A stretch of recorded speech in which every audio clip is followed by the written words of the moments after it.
Today we will discuss about the Karl Marx, about his theory, very concise, in a very concise and precise way. The Karl Marx actually he propounded his theory in keeping in view the socio-economic and political cultures of the England in 19th century, when the industrialization was at its peak. So there were various factors which actually inspired the Karl Marx, along with his friend, who was the son of the industrialist, and he was also one of the factor behind his theory, which actually inspired him. And when he was living in that particular time, industrialization was growing and growing. Its peak, and the factors which actually influenced Karl Marx was, number one, he was the critique of capitalism, because at that time the child laboring was there, and as well as the working hours and the poor conditions of the laborers. So he saw that and observed that the labor class was actually and basically was exploited by the bourgeois class.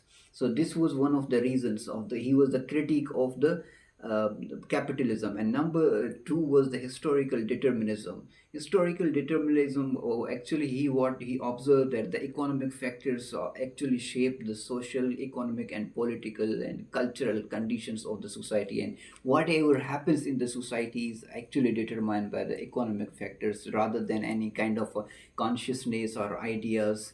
And number third was the class struggle, and he believed that there is always the clash between would continue a clash between the bourgeois and proletariat class, because according to him there was basically two classes what he visioned. There was another, one was the proletariat class and other was the bourgeois class, so who was the landowners, who basically and the other thing that he brought about, that the society was actually based on the relationship of the means of the production, who decided the individual's status in the society.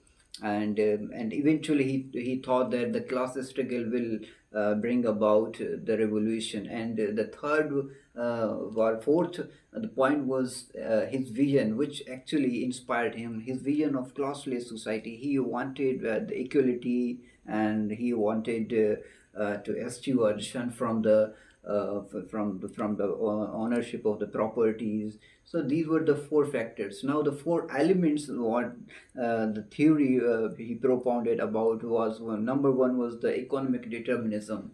Simply, in a simple words, according to Karl Marx, that the economic factors are only the reasons that are the driving force. Whatever happens, whether it's a social, political, or economic conditions of the society, is always determined by the economic factors. And number two is the surplus value. Surplus value, according to Karl Marx, that the laborers, when whatever they produce, they bring about more things in an excess.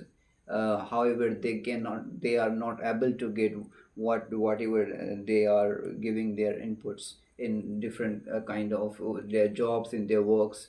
That was the number second, surplus value. And number third was the class struggle. As I have already mentioned, that there, according to the Karl Marx, there are two basically society is divided into the number one is proletariat, the labor class, and the other one the bourgeois, who owned the means of production. So actually, he thought that there will always be a clash between these two classes, and eventually the revolution will come and will occur. And number fourth was the dialectic materialism, which was borrowed by the Hegel. And according to the dialectic materialism, there are thesis, antithesis, and the synthesis. Antithesis, existing state of the conditions, and the antithesis were what the contradictions, the conflicts, and the skirmishes in the society, which brings about a change. And that the synthesis is always brings about the a new kind of new state after the contradictions.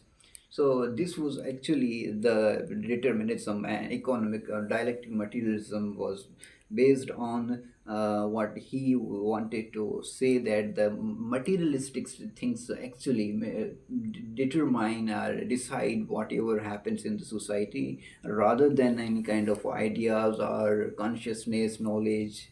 And he wanted a communist society where there should be a egalitarian society and everyone should get their due rights, rather than a class-based society. So he was anti of class-based society. However, he wanted to promote the classless society. Thank you very much.